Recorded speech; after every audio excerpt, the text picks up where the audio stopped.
A gente também, quando a coisa está muito apertada para o nosso lado, a gente começa a perguntar para Deus: Deus, mas por que eu? A pergunta devia ser: por que não você? Outras pessoas também não passam por tantas adversidades, não é isso? E aí no verso 38, no capítulo 1, depois disso, o Senhor, do meio de um redemoinho, respondeu a Jó: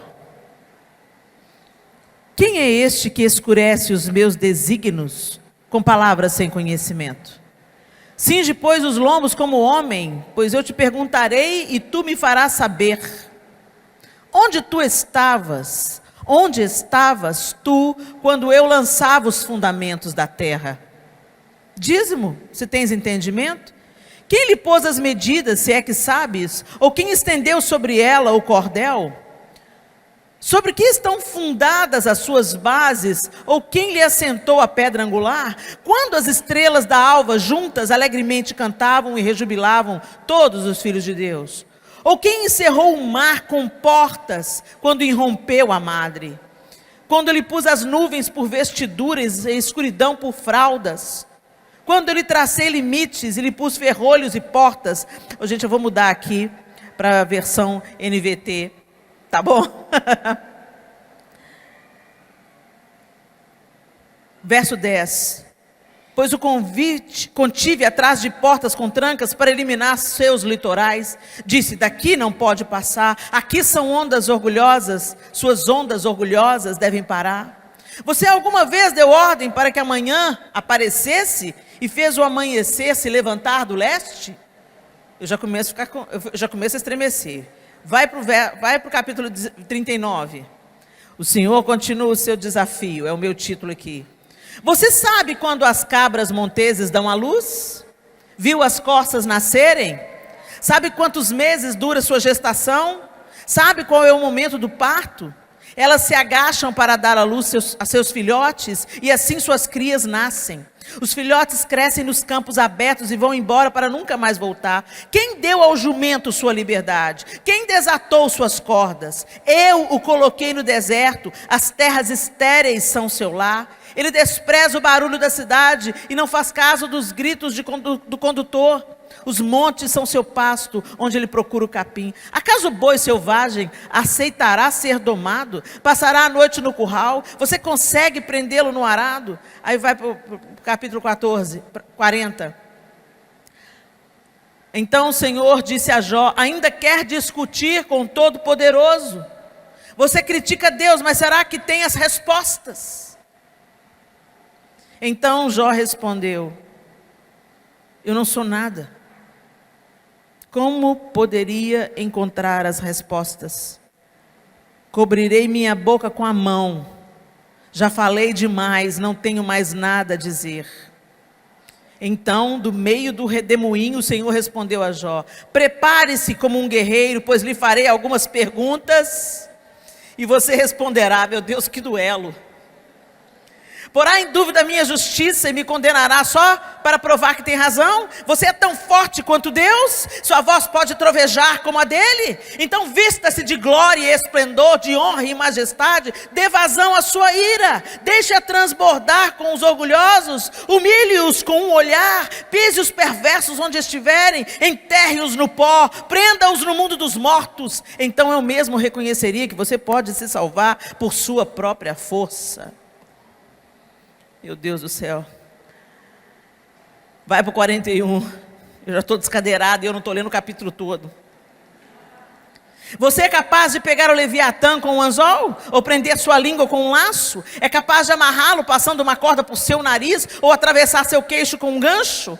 Acaso ele implorará por misericórdia ou suplicará por piedade? Aceitará trabalhar para você e ser seu escravo para o resto da vida? Fará dele um animal de estimação como um pássaro? Ou deixará que suas meninas brinquem com ele? Comerciantes o comprarão para vendê-lo no mercado? É possível furar sua pele com lanças, ou ferir sua cabeça com arpões? Agora vai para o 42. Então Jó respondeu ao Senhor: sei que podes fazer todas as coisas, e ninguém pode frustrar teus planos. Perguntaste: quem é esse que com tanta ignorância questiona a minha sabedoria? Sou eu. Falei de coisas de que eu não entendia, coisas maravilhosas demais que eu não conhecia. Disseste: ouça e eu falarei, e eu lhe farei algumas perguntas e você responderá. Antes, eu só te conhecia de ouvir falar. Agora, eu te vi com os meus próprios olhos. Retiro tudo que disse e me sento arrependido no pó e nas cinzas. Senhor, essa é a tua palavra, tua bendita palavra. E ela não está aqui apenas para contar histórias vãs, ela está aqui para nos ensinar, para mudar a nossa mente. Com a mente transformada, nossas atitudes também serem modificadas. Ajuda-nos pelo poder do teu Espírito e marca-nos nessa noite com a verdade que vem do Senhor, em nome de Jesus. Amém e amém. Eu quero falar com vocês nessa noite sobre a contemplação de Deus. Será que nós temos investido tempo em nos deliciarmos em Deus? O salmista diz assim: agrada-te do Senhor, e Ele satisfará os desejos do teu coração. E a gente às vezes interpreta isso de uma maneira equivocada, porque a gente pensa que agradar-te do Senhor é fazer tudo para ser aceito por Ele. E como a gente cantou aqui, muito bem, não é nada que a gente faça, não está conectado com aquilo que a gente faz. É tudo sobre quem Deus é. E Ele nos alcançou, Ele nos transformou com seu infinito amor, como a gente viu aqui ontem.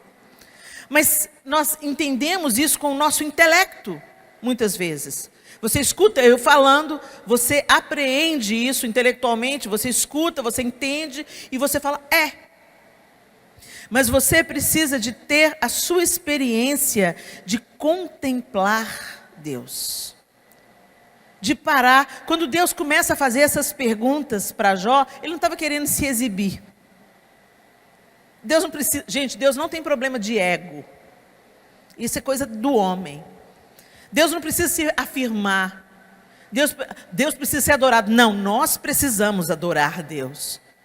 Porque a adoração é amor extremo. E esse amor extremo nos leva à conexão. E nessa conexão, nós somos transformados. Deus não vai mudar em poder, em santidade, se nós caminharmos diante dEle em santidade e amor. Ele está estabelecido em um alto e sublime trono.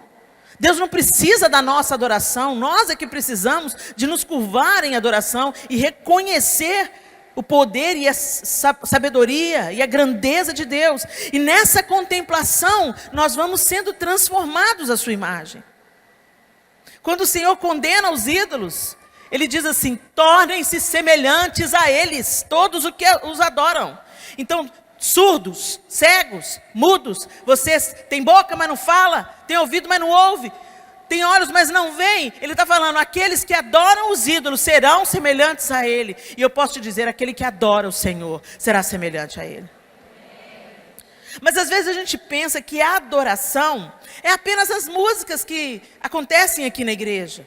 Então a gente, é um momento tão precioso nessa conexão com o Senhor. E a gente, através das canções, que é apenas uma das múltiplas linguagens de adoração, nós nos achegamos a Ele no louvor congregacional e juntos nós o adoramos e cantamos sobre a sua grandeza, sobre o seu poder, sobre a sua majestade e força. Aliás, é um tempo que nós precisamos realmente de reavaliar as nossas canções de adoração, porque sutilmente o diabo está roubando a adoração. O momento da adoração a gente está cantando mais sobre como a gente se sente, ou sobre o nosso próprio umbigo, ou sobre as nossas próprias dores. Gente, tem hora para tudo. Tem hora para você cantar sobre as suas dores, tem hora aquela música de você vai cantar sobre a sua restituição, aquilo que Deus vai fazer na sua vida, momentos de ministrações específicas, mas a hora do louvor e da adoração, a centralidade absoluta é de Cristo. E até isso Satanás tem tentado roubar. Então a gente acaba cantando mais sobre nós mesmos nos períodos de louvor e adoração, do que sobre quem Deus é, sobre aquilo que Ele faz, sobre a sua grandeza, sobre o seu poder. Mas ele não se dá apenas, a gente não proclama isso, gente, apenas na hora que a gente está adorando. E a gente não adora apenas com música.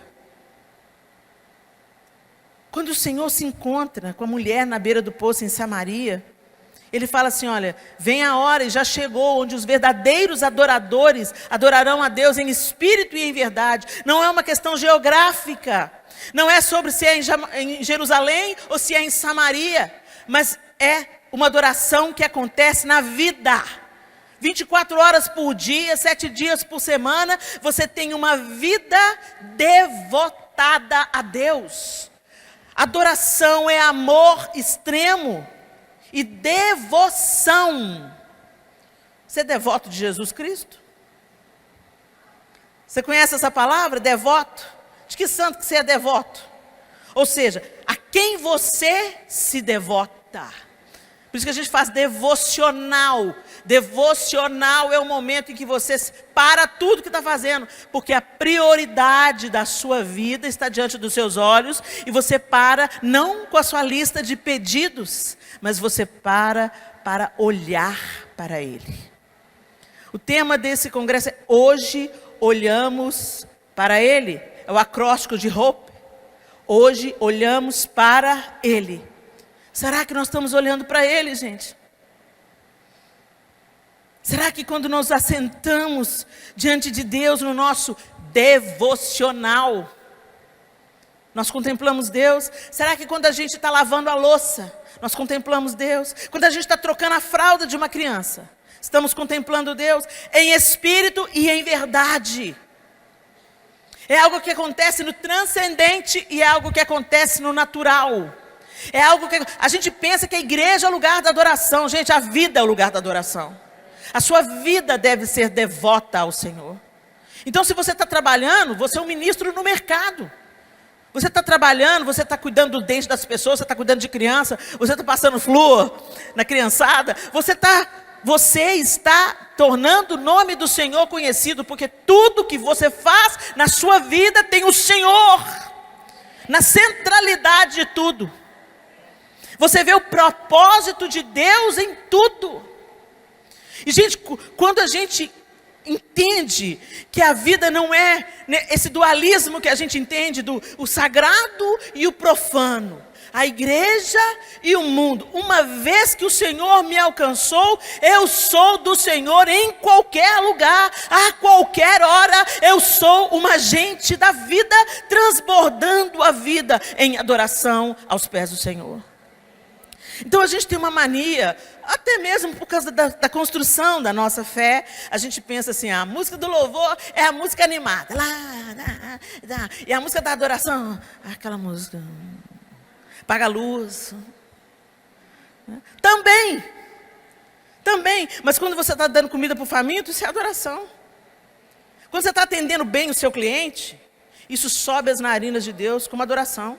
A pessoa começa a ver que a sua vida é devotada a Deus, porque você tem um jeito diferente de agir, de pensar, de andar, de vestir. Você é diferente. Você já foi parado para alguém e falou, escuta aqui, você é evangélico, né? Mas não estou falando por causa do estereótipo não, porque tem uns estereótipos, né, gente? A gente veste como crente, né?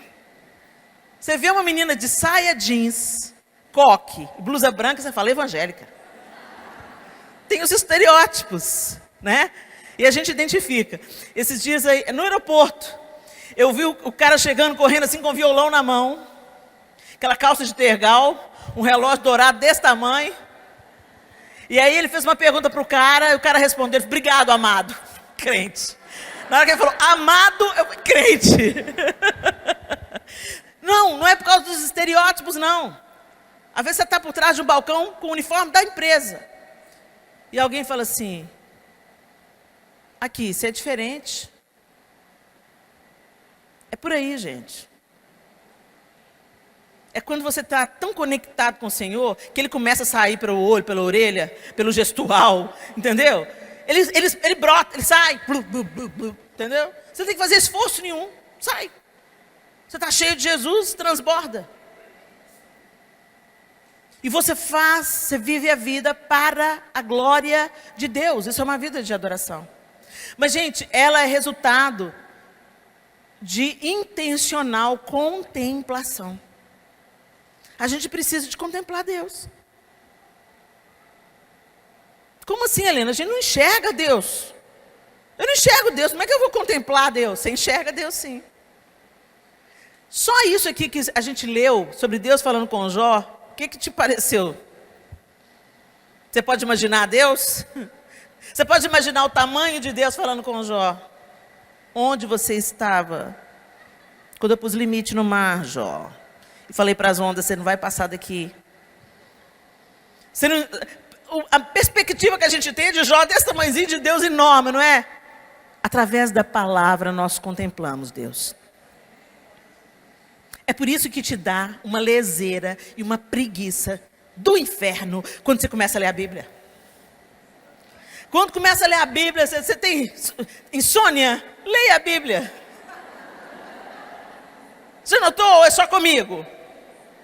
No início, gente, quando você ainda está construindo, né, esse caminho, é muito difícil. Você lê tudo quanto é porcaria e fica querendo passar para a próxima página. Mas quando você começa a ler a Bíblia, no terceiro versículo você já está bocejando. E tem que fazer um esforço. A Valnice Milhomens conta que quando ela estava com muita sede de Deus, assim, e ela queria aprender mais de Deus, e ela estava crescendo em conhecimento diante de Deus, e ela estava trabalhando, estudando, servindo, fazendo muita coisa, não tinha tempo. Aí sabe o que ela fazia? Subia em cima do vaso sanitário. E ela falou, se eu dormir, eu caio. Isso é sede de Deus. E ela subia, ela conta que ela subia, e já era mais de meia-noite, e ela subia no vaso, começava a ler, mas ela sabia, meu olho não pode fechar, senão eu caio, e eu posso me machucar gravemente.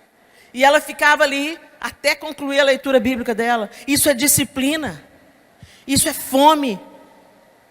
A gente tem o pão, mas está faltando fome. A gente tem a água, mas está faltando sede. E a gente coloca tudo quanto é guloseima para dentro, aquilo que não te dá vida, ao invés de colocar aquilo que te faz contemplar Deus. Só para vocês terem uma ideia. Espera aí. Fica aí comigo. Vou escolher um texto aqui, aleatório, entrou um cabelo no meu olho, gente, mas isso não vai me atrapalhar. Vamos lá. Um texto. Vamos lá. Então vi um anjo descer do céu, trazendo na mão a chave do abismo e uma grande corrente.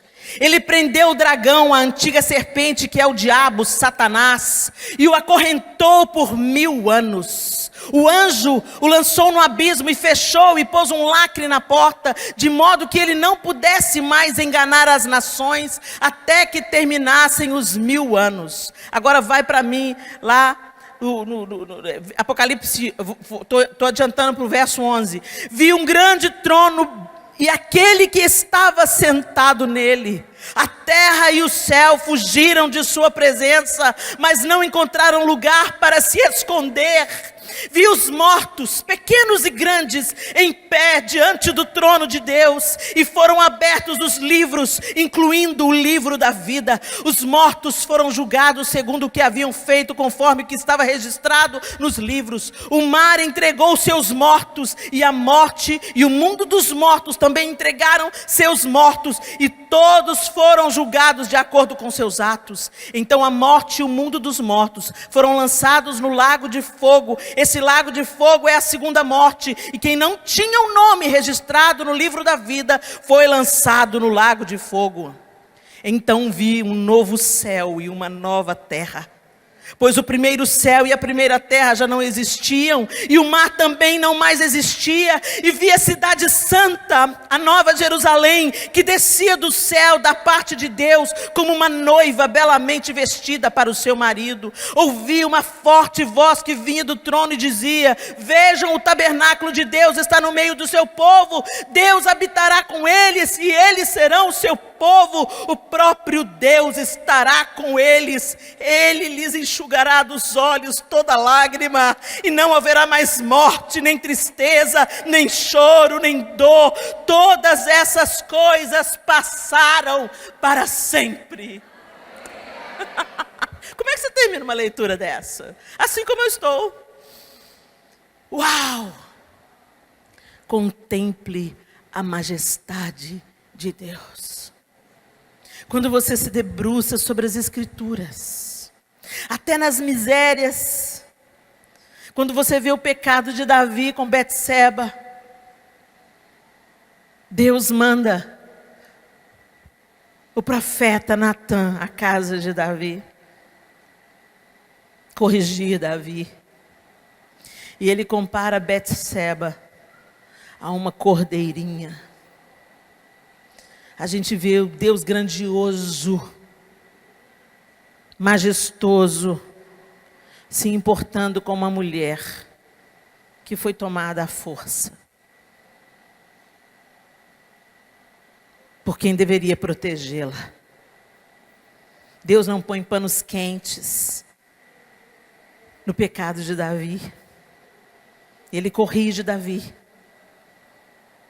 E ele chama, ele compara Betseba, a cordeirinha. Eu já vi gente falando mal de Betseba. Betseba foi tomar banho no terraço, porque era Davi que estava no terraço, quando ele deveria estar na guerra. Era Davi que procurou saber quem era aquela mulher. E ele sabia que era a mulher de um dos seus valentes mais leais. Era Davi que não podia cobiçar aquela mulher, porque ele já era cheio de esposas. Deus não passou pano para Davi, não. E o filho de Betseba se tornou o sucessor. Não aquele que foi fruto do adultério, mas Salomão, que nasceu do casamento de Betseba.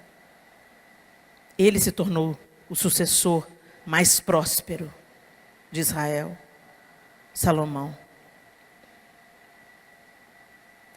E quando você para para contemplar as Escrituras, você vai ver um Deus grande, mas que inclui na genealogia do Messias Raabe a prostituta, Ruth a moabita, Tamar, a mulher que injustiçada foi reivindicar o direito de gerar um filho da tribo de Judá.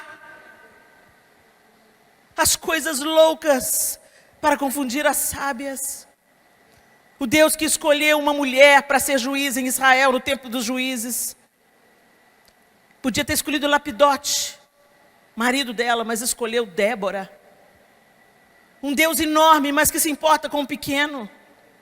E se nós não pararmos para contemplar esse Deus bondoso, misericordioso, mas também justo, também um Deus tremendo, Deus que põe freio nas ondas e o Deus que libera a catástrofe. Se nós não pararmos para contemplar Deus na sua grandeza, na sua misericórdia, na sua bondade, se nós não olharmos para Ele como Ele é, nós vamos customizar Deus. E esse é o problema dessa geração. Você cria um Deus no seu modelo, igual o sanduíche. Você vai lá, não, isso me parece justo, isso não é justo, isso me interessa, isso não me interessa. Não, esse negócio de Deus condena, não, essa parte eu pulo. Não. E aí você cria um Deus Papai Noel. Se eu comportar direitinho, ele tem a obrigação de trazer presente. Ou então Deus gênio da lâmpada. Se eu orar, jejuar e fazer meu devocional, ele vai atender os meus pedidos. Isso não tem nada a ver com Deus da Bíblia, gente. E aí a gente começa a viver com um Deus imaginário. Um Deus que não é o Deus das Escrituras Sagradas. E a gente começa a viver uma vida besta, uma vida pecaminosa, uma vida que não se compromete, uma vida que não transborda, porque a gente formou um Deus para nos servir. E a gente pensa de verdade que Deus é aquele que eu vou determinar e Deus vai fazer, porque Ele é meu empregado. A gente começa a se relacionar com Deus como se a gente que fosse Deus. Você conhece os menininhos tirano? Você já deve ter visto um tiraninho por aí. O menino tem 2 anos, é a mãe e o pai anda atrás. O que foi, filhinho? Não quero! Cala a boca! Já viu? Sobe um ranço, não sobe? Mas não é contra o menino não, dá vontade de pegar a mãe, o pai e esfregar a cara no muro de chapisco. Por aí você vai vendo como eu preciso ser transformada, gente. Jesus me batiza no amor, me batiza no amor, me batiza no amor. Põe as 2 mãos em mim. Mas dá vontade, dependendo da circunstância que você está vendo, dá uma raiva. O menino bate na cara da mãe, pá, pá, pá. E o pai fala, não faço não, filho. Aí ele vai na cara do pai também, pá, pá, pá. Dá vontade de entrar na fila aí também, pá, pá, pá. Meu Deus, o que é isso? E depois fala assim, eu não sei o que eu fiz de mal. Eu dei tudo para esse menino. Esse que é o problema. Deus te dá tudo. Porque senão te estraga. Se a gente tiver tudo que a gente pedir para Deus, a gente vai ficar mimado, estragado, egoísta, preocupado apenas com o próprio umbigo. Deus não é esse Deus, gente. Deus é misericordioso, é bondoso, sim. Ele nunca vai te dar pedra no lugar de pão. Ele nunca vai te dar cobra no lugar de peixe. Mas Deus te ama, inclusive, quando Ele fala não. Quando Ele fala espera, ou quando Ele fala, isso não é para você, filho. E aí a gente fica recalcitrando com os aguilhões. Como assim, Deus? O Senhor não vai fazer nada. E Deus vai olhar para a gente. Não. Esse é o Deus verdadeiro. Que põe limite, que fala não. Porque Ele conhece a nossa estrutura. O que Ele vai dar para a Ju, Ele não vai dar para mim. Porque a Ju é uma pessoa, eu sou outra. Tem um propósito para a Ju, tem outro propósito para mim. Não é para competir, não é para comparar. Nós somos indivíduos muito únicos, muito singulares. E Deus vai trabalhar cada um na medida que tem que trabalhar. E cada um cumpre um propósito que não é sobre o próprio umbigo apenas. Por isso que o Pai nosso, que estás no céu, é nosso.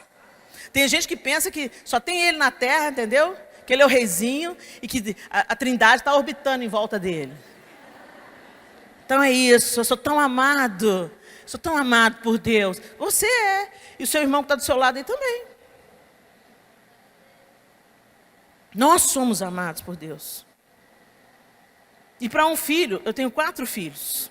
Cada um deles é de um jeito. Eles foram educados pelo mesmo pai, pela mesma mãe, são filhos do mesmo pai, da mesma mãe, cresceram na mesma igreja, estudaram na mesma escola, receberam os mesmos princípios, comeram a mesma comida, e cada um é de um jeito. O que funcionou para um, deu radicalmente errado com o outro. Não tem bula. Tem bula para menino não, gente. É a dependência de Deus. Jesus, vem aqui, Senhor, põe a mão na minha cabeça, a mão na cabeça desse menino também. É dependência total. Ensina-me, Senhor, ensina esse menino. Ensina-me, Senhor, ser um exemplo para esse menino. É um desafio. Agora imagina nós. Somos tão distintos, mas somos filhos. Somos filhos. Agora o propósito de Deus não é só sobre você. O propósito de Deus passa por você, alcança você, cura você e atinge o outro. Por isso que quando a gente ora, Pai nosso que estás no céu, santificado seja o teu nome, venha a nós o teu reino. É nós, gente, não é? Pai meu que está no céu. O meu filho Miguel chama o João de pai meu. Eu vou ser o meu filho. Ele é seu, da Clara, da Sofia e do Arthur também. Não tem problema você chamar Deus de pai meu, mas você tem que lembrar que o seu irmão também é filho do mesmo pai. E essas coisas, gente, a gente vai recebendo à medida que a gente contempla Deus através da sua palavra. Então você pode vir num ajuntamento como esse, e a gente pode falar, a Gabriela cantou, a Ju veio aqui, nos deu uma palavra tão poderosa, esse louvor lindo de adoração, e criando essa atmosfera de rendição diante do Senhor, declarando que Ele é majestoso, Ele é Jiré. Agora eu quero te dizer, nada disso vale, se você não voltar para sua casa e continuar contemplando Deus. A gente tem que parar de viver na manivela dos encontros, dos eventos. Porque eles são maravilhosos, mas eles são um catalisador. Aproveita o incêndio. Aproveita o catalisador. Aproveita a chama. E não deixa ela apagar. O problema é que a gente sai daqui uma benção, até flutuando. Vai para o acampamento de carnaval, volta todo mundo. Mãe, deixa que eu lavo a louça, mãe. Aí vai falando, começa a falar em línguas. É uma bênção. Daqui 4 dias o brilho vai se esvaindo. Põe o véu na cara, mas o brilho já foi. Quando vem para a igreja, põe o véu na cara. A paz do Senhor. Mas quando chega em casa... O velho homem está aí, porque o miserável não morreu afogado na água do batismo. Sabe nadar. Então, gente, essa chama é uma chama que a gente acende todo dia, através da contemplação das Escrituras. Quantos aqui já leram a Bíblia toda? Fica de pé quem já leu. Não mente não, hein, gente? Faz parceria com o diabo, não. Quem já leu a Bíblia toda, fica de pé.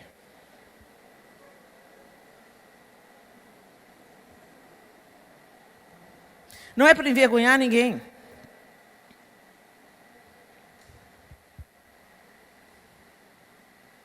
Mas dá uma olhada em volta. Eu vou arriscar 20%. 20%, pode sentar.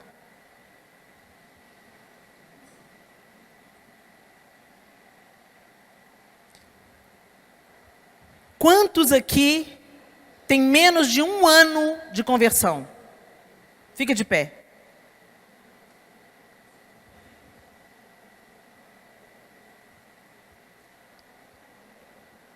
Pode sentar. Vocês entenderam? Porque é difícil ler a Bíblia. Ler a Bíblia é uma guerra espiritual. Você vai ler a Bíblia, o telefone toca. E você fala, não tenho tempo. Fica caladinho para Jesus te dar vitória. Porque se você vai olhar no aplicativo do seu celular, você fica 5 horas no Instagram, no WhatsApp, usando o celular, as redes sociais. 5 horas. Então não vem me dizer, se você lesse a Bíblia 5 horas por dia, você lia ela em 3 meses. Nós somos indesculpáveis, gente. Somos indesculpáveis. Enquanto isso, os muçulmanos de 5 anos já têm que saber o Corão de cor. Como é que a gente vai ensinar a nova geração a amar a palavra de Deus se eles não veem a gente lendo a Bíblia? Como é que nós vamos permanecer firmes no dia da tribulação ou saber exatamente como o Senhor está fazendo se a gente não contempla Deus? Como que o nosso caráter vai sendo melhorado se a gente não contempla Deus?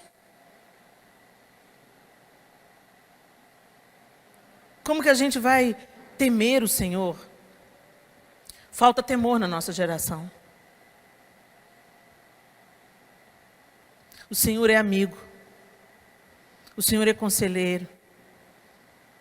O Senhor é o príncipe da paz. O Senhor é doce como mel. Mas Ele é leão. Ele é cordeiro, mas Ele é leão. E a gente banalizou a autoridade de Deus. E o nosso temor se esfriou. E por isso que a gente não dói na gente por pornografia diante dos olhos. O consumo de pornografia entre mulheres cresceu absurdamente. O consumo de álcool entre mulheres cresceu absurdamente. E a infidelidade feminina está equiparada à infidelidade masculina. E nós somos geradoras da próxima geração. Guardiãs da família. Intercessoras no lar. Nós temos todas as armas. Somos armadas e poderosas em Deus. Mas andamos como crianças num campo de batalha. Andamos desprevenidas num campo de batalha. E eu quero te encorajar. Contemple. Contemple o Senhor. Contemple a sua glória, o seu poder e a sua majestade. Helena, mas quando a gente lê alguns livros da Bíblia, a gente manda Deus mandando matar todo mundo. Gente, Deus não mudou, sabia? É o mesmo Deus. Nossa, mas isso é tão injusto. Pois é, esse mesmo Deus que mandava matar o povo foi o mesmo que matou o seu próprio filho para você ter vida. Aí essa hora não foi injusto, não. Porque isso te favoreceu, né? Deus mandava extirpar os infiéis. Depois de já ter mandado os profetas, depois de já ter mandado avisar, depois de já ter falado para o povo se arrepender. Deus sempre dá a oportunidade para a gente se arrepender. E eu quero te dizer, ainda está dando tempo. Ainda tem tempo para você mudar o seu caminho. Ainda tem tempo para você construir um caminho de devoção e de adoração diante de Deus. Ainda tem tempo de você se assentar diante de Deus e contemplar a sua face amorosa, a sua face cuidadora, receber o seu amor redentivo, mas também contemplar a sua justiça, o seu poder, a sua majestade e tremer diante da sua ira. E querer escapar da sua ira pelo caminho da obediência. Ele tem mandado, hoje nós temos programas de televisão, nós temos Bíblia online, nós temos seminários, simpósios, curso online. Hoje nós somos indesculpáveis, mas eu fico vendo, eu posto o look do dia, não sei quantas curtidas, 1 milhão. Eu posto um vídeo de palhaçada, fazendo uma dublagem. Ah, Helena, você é maravilhosa, Helena, morri de rir, Helena, maravilhoso. Aí eu posto um redescobrindo sua Bíblia. Aí as visualizações só foram caindo. Eu fui explicando, eu dou um resumo do livro de Gênesis, de Êxodo, de cada livro, por que ele foi escrito, quando que ele foi escrito, qual o propósito do livro, e indico o livro para as pessoas que querem conhecer a Bíblia, entender melhor a Bíblia, pôr o redescobrindo a sua Bíblia do lado da sua Bíblia, e ir lendo e entendendo. Alguém teve o trabalho de fazer um livro, resumindo e explicando os porquês. Um material que pode chegar na sua mão por R$50 que custa o livro. E pode mudar a sua vida devocional. Ah, mas isso não me interessa. Isso não me interessa. E eu fui vendo, diminuindo, mas não vou parar de fazer, não, vou continuar fazendo. Porque se um receber, está valendo. Não fique de fora daquilo que Deus está fazendo. Deus está fazendo coisas grandiosas nesse tempo. Deus está levantando um exército. Deus está fazendo um avivamento de dentro para fora. É isso, é assim que consistem as coisas que permanecem. Elas começam dentro, elas começam escondidas, debaixo da terra. E aí elas nascem, brotam, ganham força, florescem e frutificam. Mas a gente é uma geração que se impressiona com as coisas majestosas, mas ocas. Sem substância, look do dia. Isso passa. A gente gosta disso, mas isso não ajuda a gente a ficar com a raiz forte. E a gente contempla a pele da outra, o tutorial de maquiagem da outra, o tutorial de cabelos hidratados da outra. Tem lá, você entra nessas meninas que fazem esse tipo de programa no YouTube, milhões de seguidoras. Aí você encontra alguém que tem um ensino consistente da Bíblia, ele vai crescendo, mas devagarinho, bem devagarinho. E nós somos extremamente numerosos. Os evangélicos, ou os cristãos, incluindo os católicos também, somos muito numerosos. E aí? Mas não vou citar o nome, que não vou dar essa moral, não. Os canais de fofoca gospel só existem porque tem plateia. E a plateia é gospel. Desnudando a nudez do irmão, inventando mentiras, supondo situações, invertendo as coisas, divulgando mentiras como se fossem verdades, exagerando, criando situações que não existem, conflitos que não existem para ter seguidor. E está lá, ó, bombando. Todo mundo querendo ver a vida do outro. BBB gospel. Nós nos tornaremos semelhantes àquilo que contemplamos. Talvez a sua casa esteja uma bagunça, porque você já está sendo moldada por aquilo que você coloca para dentro dos seus sentidos. Você vai aprendendo. Você acha que sexo antes do casamento passou a ser uma coisa assim normal, do nada? Não. Discipulado. Hollywood. Discipulado. Friends. Eu amo o seriado Friends. Mas você identifica o discipulado. Todo mundo dorme com todo mundo. Discipulado. Entretenimento. Legal, roupa legal, música legal, visual legal, linguagem legal, passando cocô na sua timeline. Você pensa que é brigadeiro, mas chega mais perto, é cocô. É isso que acontece, gente. O inimigo põe a mesa, desde que ela seja bem bonita, você cai igual um patinho. Agora, quem contempla a verdade, identifica a mentira.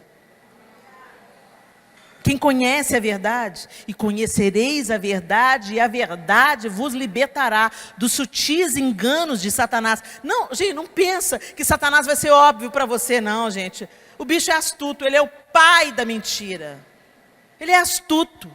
Ele vem com meias verdades, como a gente falou antes. Ele vem com aquele jeitinho. Ele vem com uma coisa bacana, que te acha legal, que te atrai. E quando você pensa que não, você está contemplando aquilo. E você está sendo moldado dentro daquilo. E isso está refletindo na nossa adoração coletiva. A gente canta mais sobre nós mesmos. A minha vida, o meu prazer, o meu Senhor, Ele cuida de mim. 30% fala de Deus e os outros 70% fala da gente. Eu fico lembrando, pra te adorar, ó Rei dos Reis, foi que eu nasci, ó Rei Jesus. Meu prazer é te louvar, meu prazer é estar nos átrios do Senhor, meu prazer é viver na casa de Deus, onde flui o amor. Quão grande é o meu Deus, cantarei quão grande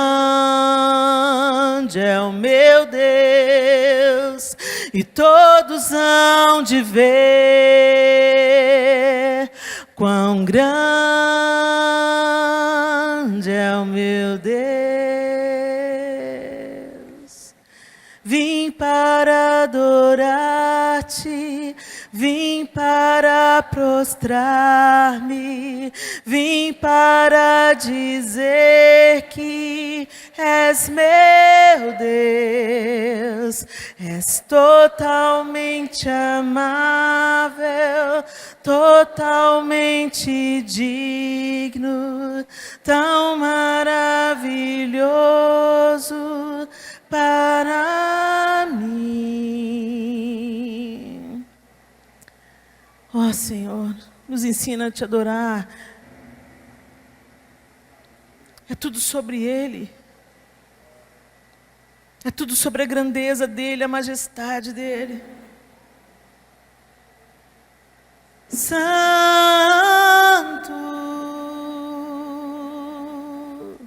só Tu és santo,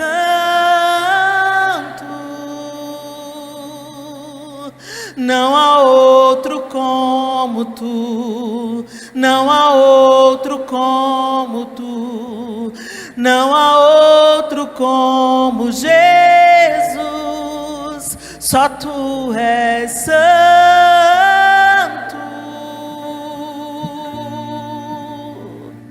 só Tu és santo,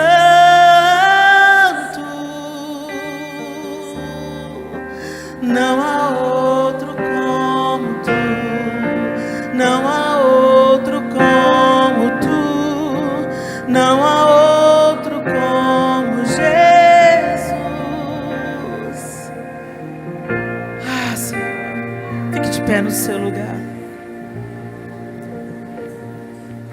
Contemple o Senhor. Feche os seus olhos. Eu quero que você dê uma olhada para a sua vida secreta com Deus. Nós somos adoradores de plateias, adoradores na igreja, adoradores na hora do louvor. Mas quando você serve alguém com o Senhor na centralidade do seu gesto,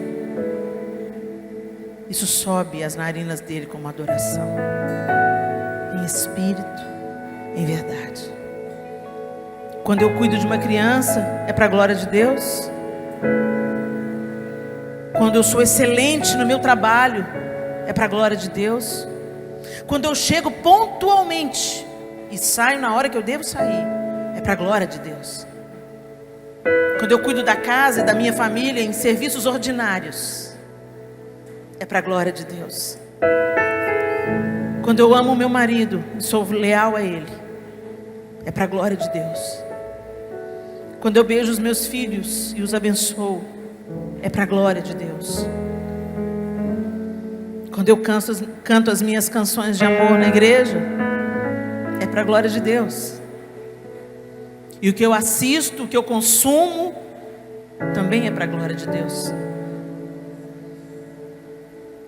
O meu dinheiro é para a glória de Deus. Tudo quanto fizerdes, fazei-o como para o Senhor. Tudo é ministério. Você é um ministro de mercado, você é um ministro quando é um dentista, você é um ministro quando é um professor, você é um ministro quando é um enfermeiro. Uma vez uma enfermeira virou para mim e falou: Helena, você está lançando um livro, eu queria tanto fazer alguma coisa para Deus. E eu falei com ela assim: o que que você faz? Eu sou enfermeira aqui no hospital infantil aqui do lado. Inclusive essa semana chegou um menino em estado muito grave e a médica falou que era para eu ministrar um medicamento só para não falar que ela não fez nada, porque o menino não ia vingar. E quando eu comecei a injetar no soro o medicamento, eu falei: Senhor, ressuscita esse menino e deixa ele viver para a sua glória. A médica riu de mim, me ridicularizou, mas o menino melhorou.